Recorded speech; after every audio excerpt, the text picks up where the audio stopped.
मृत्यूपर्यंत गेला. आरोपीनं थेट चाकूनं सहप्रवाशाची हत्या केली. मुंबई लोकल खून प्रकरणात आता आरोपीचा आणखीन एक सीसीटीव्ही व्हिडिओ समोर आलाय. त्या रात्री नेमकं काय घडलं, पोलिसांनी नेमकी काय माहिती दिली, समोर आलेल्या सीसीटीव्ही मध्ये नेमकं काय दिसतंय, सगळं जाणून घेऊ. चर्चगेट ते नालासोपारा जाणाऱ्या जलद लोकल मध्ये फर्स्ट क्लास डब्यात आरोपी आणि मयंक लोहार या व्हिडिओमध्ये चढताना दिसतात. 23 जूनच्या रात्री नेमकं काय घडलं, समोर आलेला सीसीटीव्ही व्हिडिओ आधी पहा.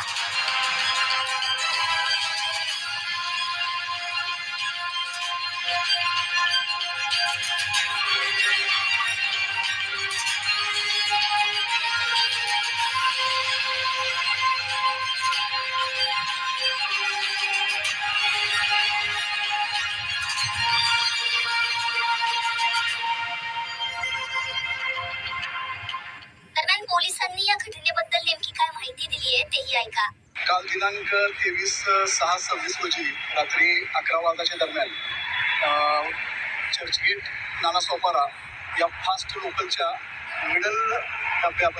मिडलच्या फर्स्ट क्लास डब्यामध्ये 2 प्रवाशांमध्ये दरवाजा बंद करण्यावरून जो काही वाद झाला होता, त्या वादातून एका संशयितानं यातील जो बोरिवली रेल्वे पोलीस ठाणे येथे जो गुन्हा दाखल आहे 630/26 कलम 103(1) BNS नुसार खुनाचा गुन्हा दाखल करण्यात आलेला आहे. त्या गुन्ह्यातील मयत इसम मयांक रमेश लोहार वय 22 वर्ष राहणार विरार याची चाकूने भोसकून हत्या केली होती. त्यानुसार गुन्हा दाखल करण्यात आला होता.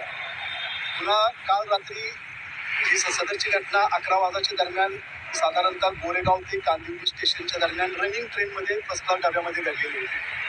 गुन्हा दाखल झाल्यानंतर गुन्हा घडल्यानंतर सदर मयत जो जखमी इसम होता त्याला शताब्दी हॉस्पिटलमध्ये नेण्यात आलं. शताब्दी हॉस्पिटलमध्ये उपचारात देण्या डॉक्टरांनी त्याला मयत घोषित केले.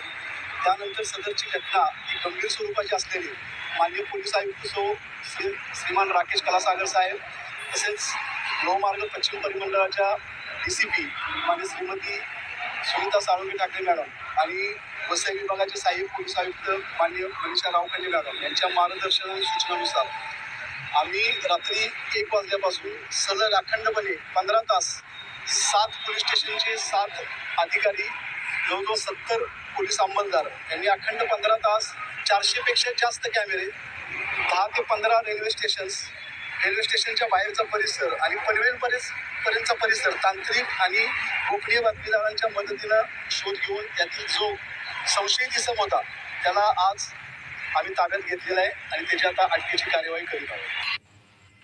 फक्त दरवाजा बंद करण्याच्या किरकोळ वादातून आरोपीला राग आला आणि त्यानं मयंकचा खून केला.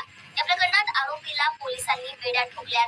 दरम्यान या प्रकरणात मयंकचा भाऊ मेहुल लोहारनं देखील त्याच्या इंस्टाग्राम अकाउंटवर एक व्हिडिओ शेअर केलाय. आरोपीचं एन्काउंटर करा अशी मागणी त्यानं केली आहे. ही घटना कुणासोबत घडू नये म्हणून पोलिसांनी आरोपीला धडा शिकवावा असं देखील त्याने म्हटलंय.